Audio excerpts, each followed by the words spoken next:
Dr. Tirone, David, so good to speak to you. Thank you for taking the time. A pleasure. As I mentioned before, I met you before. Yes, personally. yes, I had the pleasure, and I'm amazed that you remember. But let's go back even further. You chose Canada back in 1975, presumably. Well, no, I chose Canada to train. The University of Toronto still have one of the best training programs if you want to be a heart surgeon. And in those days, my intention was to return to my native country, to go back to Brazil after learn cardiac surgery. And the combination of hospital for sick children, Toronto General Hospital was probably the best one anywhere you could train. So I came here for training in 1975. Then I finished in 78, and that's when I had to decide what to do with my life, go back to Brazil, or stay here, or because my wife was American, go back to the States. And that stage was difficult in life. What to do wasn't simple.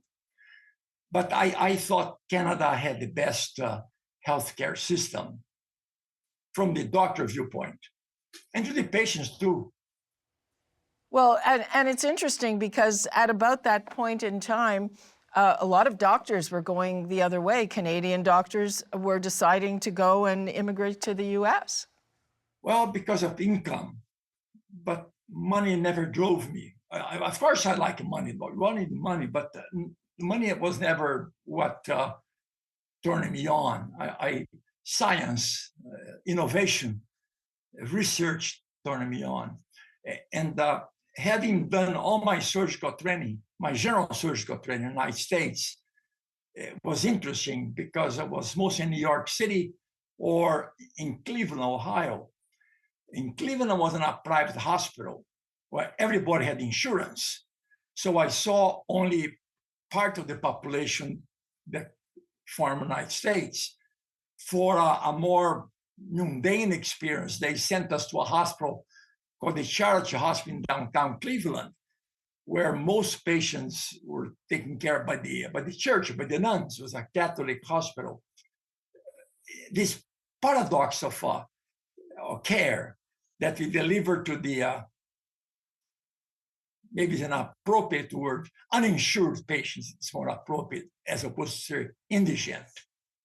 And the wealthy patient was bothersome, for a person who one day want to be a missionary, was troublesome to me. Arriving in Canada in July 1975, from day one, they put me on call, by the way, on July 1st. There was doesn't matter who came in the emergency room, a bum, a millionaire, the most famous doctor, the care was all the same. So you can imagine to a young physician, this is very attractive. And that's what really the point that I decided to stay in Canada. I didn't decide to stay. Dr. Bigelow was my mentor, and he wanted me to stay, and didn't take much convincing. I should mention, however, the immigration to doctors was closed back in 1978. There are too many doctors in Canada. And Dr. Bigelow and the dean in the medical school had to travel to Ottawa to speak to late Mr. Trudeau, Pierre Trudeau, explaining that they want to keep me here, but immigration didn't take my application. So Mr. Trudeau sent a letter to the Department of Immigration, again, Ministry of Education, not education, immigration. And they made a clause that I was of national interest. Oh. Not as a doctor, but it was interesting because a few years after, every time I entered in Canada, coming from any place, I showed that I was a resident. There's a pink paper, and the bottom said person of a national interest. And the immigration officer, always very curious. The most common word I heard, are you a spy? He said, no, I'm a doctor, I'm a heart surgeon. No spy. Well, it's good. Anyhow. Now when they say person of interest, it often means criminal. So. That's I'm afraid. So this is very interesting. Of course, we could only dream of a time when there were too many doctors Too many doctors. I in know what a Canada. change. Now, tell me about, so you trained here, and with intervention, you decided to stay here, but tell me about your discovery that there was a better way to get better outcomes for cardiac surgery.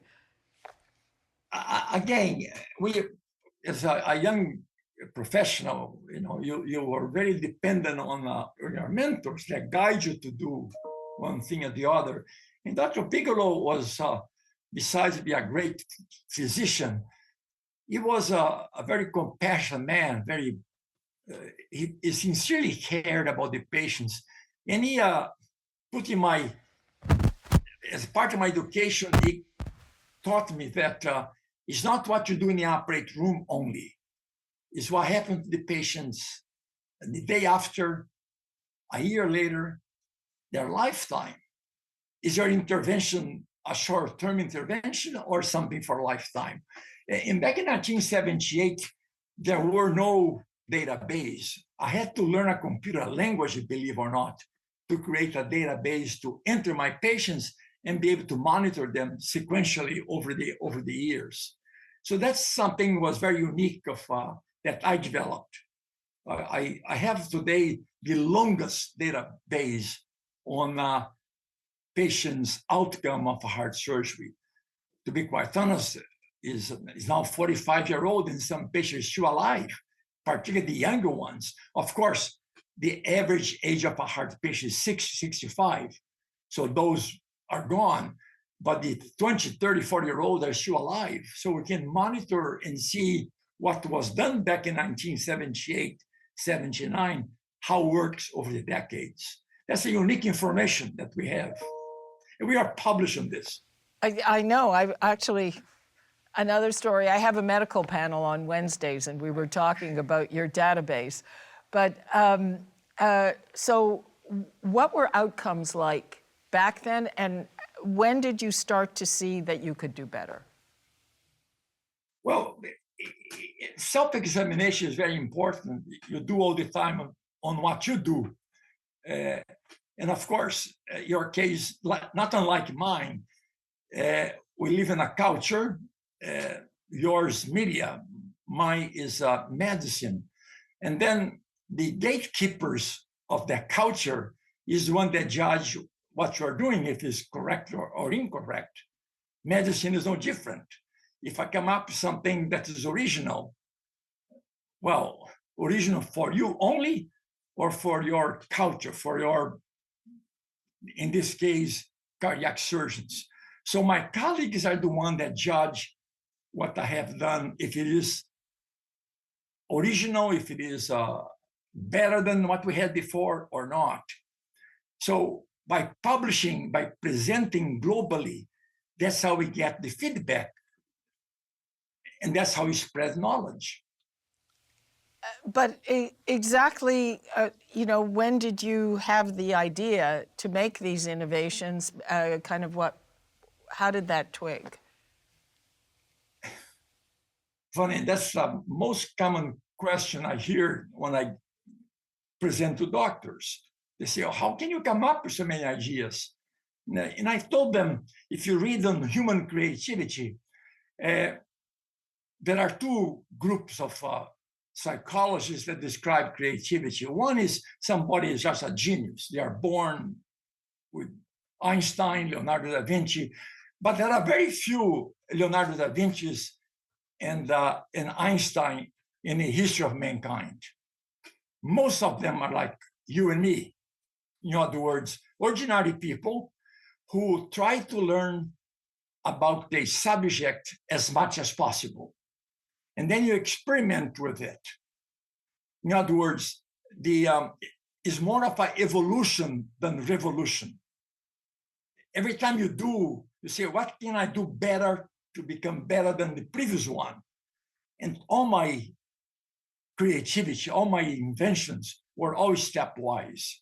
In other words, I start with something simple, and then you analyze for a year, 2 or 3, was faulty in some areas, you try to fix that, not unlike what happened to our smartphones or the way you and I are communicating.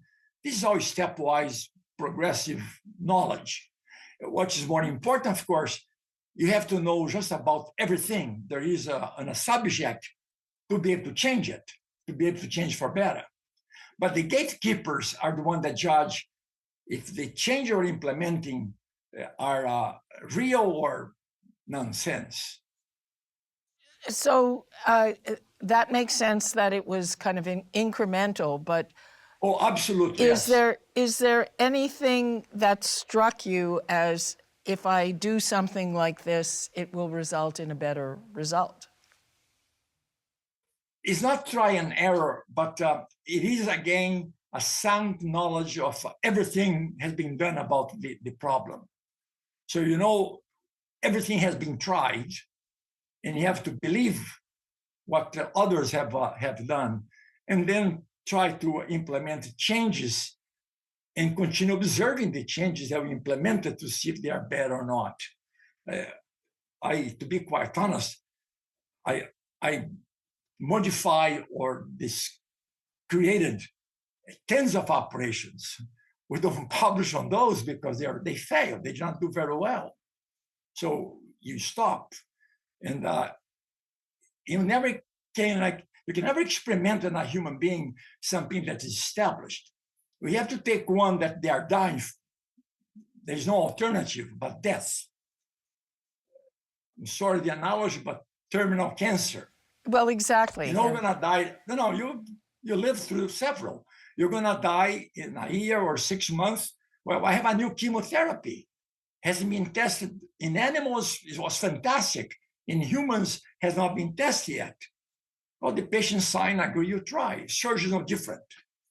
There are patients who have unrepairable broken hearts. And so it's possible, if you believe that the previous knowledge allowed to do that safely, we do. With no guarantees that's going to be better than living alone. In other words, natural course sometimes is better than a bad operation. And to be quite honest, by and large, it worked well. So because of the previous experiences. So can you tell me what was the survival rate back in the 70s and now? Oh, no, very, very high. To be quite honest, I've done over 15,000 operations. Even with this innovative ideas for a new operation, I lost less than 240 patients in my lifetime. And to be quite honest, I'm writing a paper about those patients, why they died. Some of them is attempt to do some new thing, and it failed, like a failed chemotherapy for cancer. It didn't work. The patient went on to die. But most of them, they did very well. But is the overall survival rate, like they measure in cancer, has it skyrocketed from the 70s to now? Well, it's spectacularly better now than was when I started practicing. And independent in the disease as well, just about no one should die from a heart attack anymore in today's age. You're going to die. Unfortunately, life is finite. We're all going to die. But you should not die from a heart attack. We know what causes heart attack. We know how to prevent. But some people live in denial. They don't believe that smoking is bad. They don't believe that eating fast food is bad. They don't believe that statins work. Well, then, that's why you continue having those patients. But preventative medicine is such today that certain things should not happen anymore. Even cancer, certain cancer should not happen anymore. And if they happen, should be treatable and curable if it's early enough.